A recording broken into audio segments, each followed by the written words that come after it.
देखिए, हम बहुत दिन से पिछले 5 साल से इस बात को कह रहे हैं कि जो हमारा इलेक्टोरल सिस्टम है, ये बहुत डिफेक्टिव है।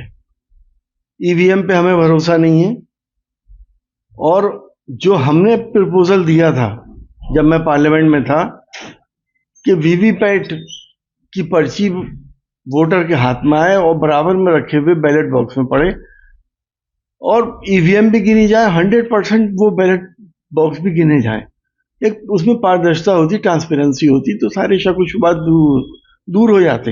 लेकिन ऐसा हुआ नहीं। तो हमें इलेक्शंस में रिगिंग का बहुत बड़ा महसूस होता है कि इस इलेक्शन में रिगिंग हो रही है।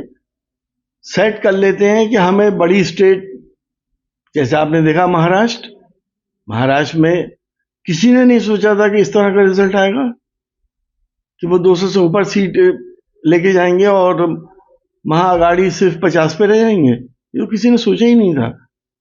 तो अनएक्सपेक्टेड रिजल्ट्स हैं। झारखंड, क्योंकि जहां तक बात है, क्योंकि छोटी स्टेट है, उस पर उन्होंने ऐसा कुछ नहीं करा, तो वो ईमानदारी से हो गया, तो वहां पे अपोजिशन के लोग जीत गए। तो ईवीएम का है इसमें? बहुत सी चीजें हैं इसमें। देखिए, ईवीएम भी होती है, एडमिनिस्ट्रेशन भी होता है और पुलिस भी होती है कि वो किसको वोट कास्ट करने दे रही है, नहीं दे रही है, किसको हड़का रही है। अब सीधे साधे वोटर होते हैं, एक बार आया फिर घर चले गए, फिर दोबारा नहीं आते वो वोट डालने। पुलिस को ये अधिकार नहीं होता कि वो किसी की आईडी चेक करे या लोगों को घर वापस लौटा दे। हाँ, पुलिस इसलिए होती है कि कहीं लॉ एंड ऑर्डर की समस्या है तो उसको वो संभाले। लेकिन ऐसा देखा नहीं गया। पुलिस पूरी तरह से इन्वॉल्व रही पूरे इलेक्शन में। सारे आश्वासन जो इलेक्शन कमीशन की पर्यवेक्षक आई थी मुरादाबाद के अंदर, उन्होंने भी दिए थे, लेकिन वो फॉलो नहीं हो सके।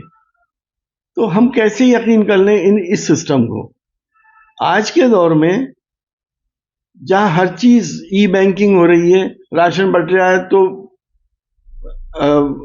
व्हाट्सएप से और उनका बायोमेट्रिक सिस्टम से बट रहा है, तो वोट क्यों नहीं पड़ सकता?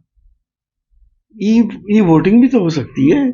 आदमी जाए, अपना मिलान करे, या मिलान करने के बाद अपना वोट कास्ट कर दे।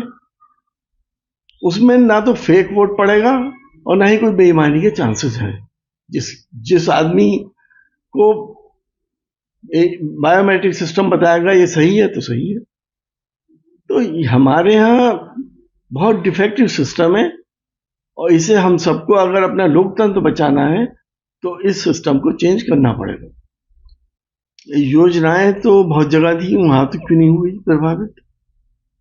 योजनाएं तो झारखंड में भी थी, सीसामाऊ में भी थी, करहल में भी थी, वहां तो नहीं हुई। देखिए, मैंने आपसे कहा ना कि प्रशासन का गलत इस्तेमाल, पुलिस का गलत इस्तेमाल। आप एक बड़े पत्रकार हैं, आपने ये चुनाव खुद देखा होगा कि पुलिस किस तरह से लोगों को डिस्करेज कर रही थी, खासतौर से समाजवादी के वोटर्स को।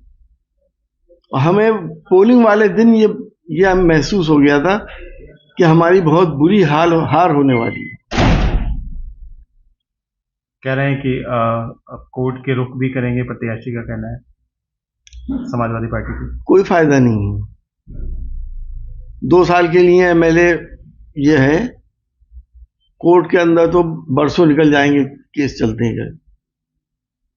उत्तर प्रदेश के उपचुनाव की बात करें, उत्तर प्रदेश के उपचुनाव में 7 बीजेपी के खाते में गई है। देखिए, ये चुनाव वैसे भी जो रूलिंग पार्टी होती है उसका होता है, किसी को बुरा लगे या अच्छा लगे, लेकिन उसमें रूलिंग पार्टी के दबाव में सारा एडमिनिस्ट्रेशन होता है। इसीलिए चुनाव को रूलिंग पार्टी का माना जाता है। इसमें अपोजिशन के लोग, हमेशा ये हिस्ट्री रही है कि कम जीतते हैं। योगी आदित्यनाथ ने जीत के बाद कहा है कि ये आप अपने विवेक पे छोड़ दिए, बटेंगे तो कटेंगे। ये लोग क्या सोचते हैं इसके बारे में? कौन काट रहा है और कौन बांट रहा है कोई ऐसा हिंदुस्तान में जो काट देगा या बांट देगा? एक तरफ 80-20 की बात करते हैं, तो क्या 20 वाले जो हैं वो 80 को काट सकते हैं, या 80 वाले 20 को खत्म कर सकते हैं? ये सब चुनावी स्टंट्स हैं और हमारी भोली भाली जनता है इनके चक्कर में आ जाती है। तो पूरे चुनाव में ईवीएम को लेकर आपने पूरा दोषी बताया है। जब महाराष्ट्र का नहीं, मैंने चुनाव हो तो झारखंड में भी ईवीएम का वो होना चाहिए फिर। यकीनी तौर पर मैं समझ रहा था आप ये क्वेश्चन करेंगे। अगर ये सारी जीत जाएं ईवीएम के जरिए, ये दो भी नहीं मिले, झारखंड भी जीत जाए, तो फिर लोग सड़कों पे नहीं आ जाएंगे, बांग्लादेश नहीं बन जाएगा हिंदुस्तान। इतने इतने अक्लमंद तो ये भी हैं। अधिकारियों ने, पुलिस ने, पोलिंग पार्टियों ने वोटर की पर्ची लेके खुद ही तो वोट डालें ज्यादातर। ये तो बहुत जगह ही शिकायतें मिली हैं। अब ये तो जिम्मेदारी आपकी भी है, निष्पक्ष मीडिया की भी है। आप चौथा स्तंभ है लोकतंत्र का। अगर ये चौथा स्तंभ डाउन हो गया तो इमारत नहीं टिक पाएगी।